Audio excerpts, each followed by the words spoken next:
Hey, good afternoon. Delano Silver at Growstars, owner, founder, and creator of his own soilless medium products. This is a 50-50 mix of coconut core that I hand selected. Um, Everybody's in the pot and soil and plant industry. Now, here's the key difference between my mix and everybody else's mix. This is derived from a one plant source material.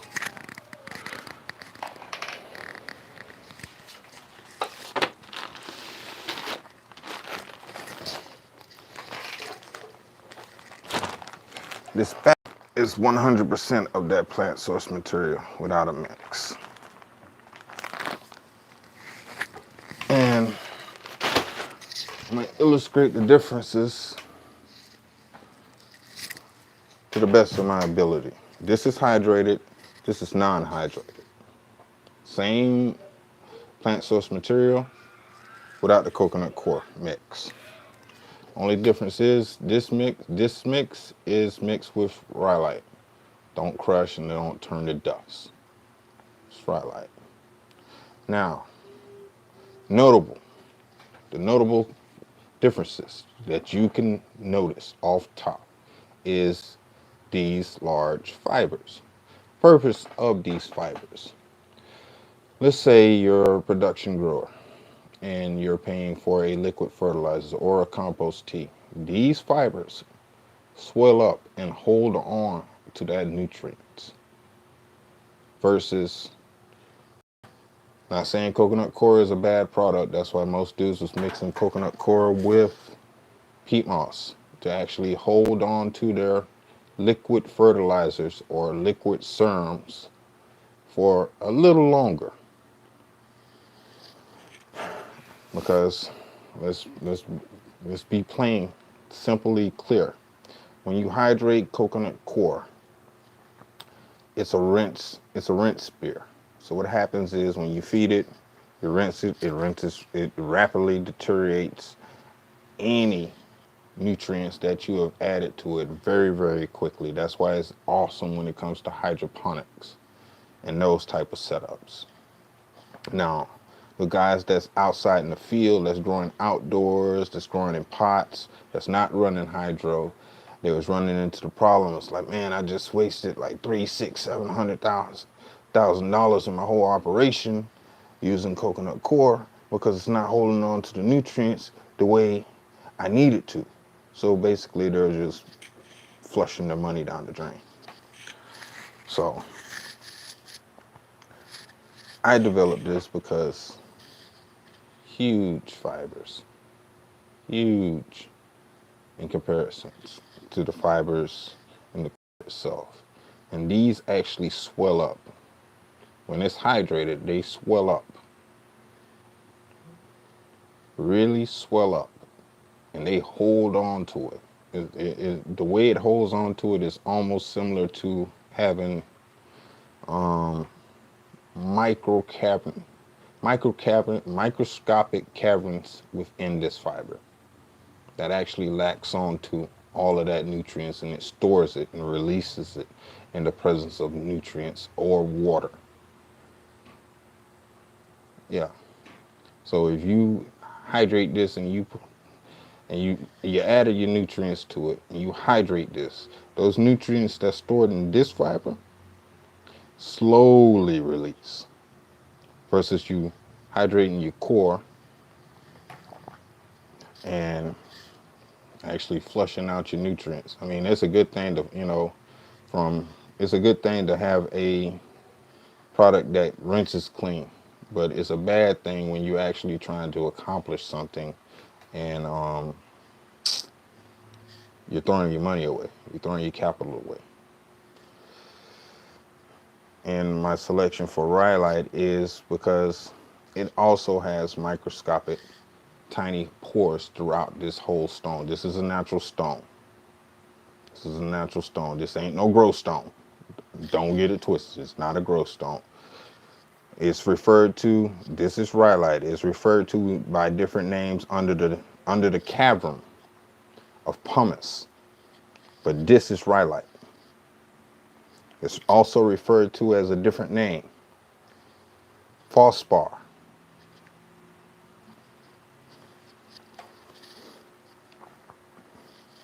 The reason why I chose this, because this particular natural stone has natural nitrogen within it that slowly, microscopically release.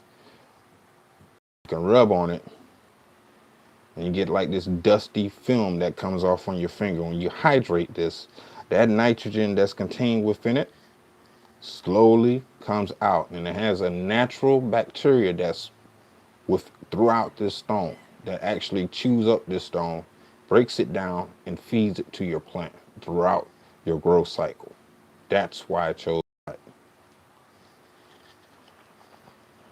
instead of an expanded perlite or an expanded.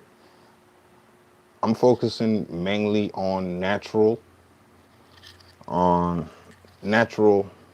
components to add to mixes. That's not expanded through heat, that's not industrialized for rapid sales and production. You know, I'm trying to keep it simple, cost effective, and keep everybody happy versus having inflated prices and all of that other crap, which it doesn't make no sense. If you wanna make a product, make it accessible to everybody, even the average Joe. And if you can't do that, then your stockholders and everybody that was involved with the finances, y'all actually focused on the wrong thing. You're going the wrong direction. You're driving away potential customers. I mean, let's look at Walmart. Let's look at Dollar Store, Dollar General, Dollar Tree. Why do you think these particular businesses and aspects and concepts of business actually been around from the time I was a child to now? Because they have low convenient prices. The average Joe can walk in there and purchase and dance and skip on down the road. You know, let's be realistic. We're taking a waste product and we're turning it into a profitable thing. But is it really cost effective if we're making it so expensive that don't nobody show interest in it in the way we see it? Well, if it cost me 3 cents and it cost me a series of 16 3 cents to actually make a particular product by tonnage plus bags, labels, logos, and stuff like that to make a brand, and if it comes out to over $10 to actually make, market, and produce that product, then I don't actually want to get behind it. I mean, everybody got their own different approach in business. Yeah, sure. You want to have that vacation, you want to do this, but yeah, at the end cap, you basically lost billions of dollars that you could have caught because you pushed out the average Joe. You overlooked them. You overlooked the farmer. You overlooked the grower. You overlooked everybody that actually don't know about your product because you wanted to go behind greed and corruption. So that's where I come in, and that's where I focus. We focus on equilibrium. We actually focus on actually developing and putting together sound products, whether it's fertilizer. We're currently working with this one company that actually gives us the I'm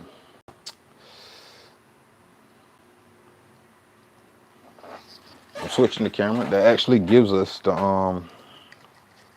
raw ingredients to actually make our own fertilizers, and I'm very stoked about working with them. And the company that we actually source our coconut core from, they are based in Texas. Um, the core that I particularly get won't be the core that you're accessible to because I get samples of the core. I actually break it down, personally break it down. I personally place together how I want it broke down, what I want done to it. Then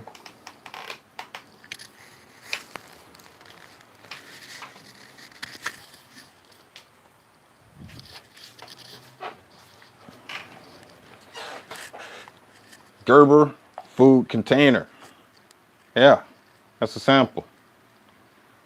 I put together what I want it to be and how I want it to be. And yeah, that's my package, fully packaged sample. I send to them. I tell them how I came up with it and tell them how I want it done. And I even email them a list of how it's done and what time frame it can be done in. They get on it.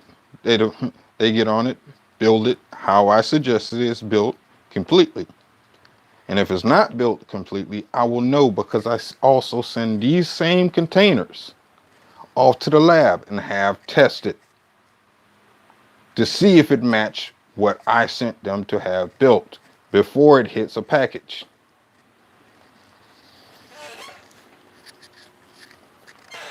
Quality control.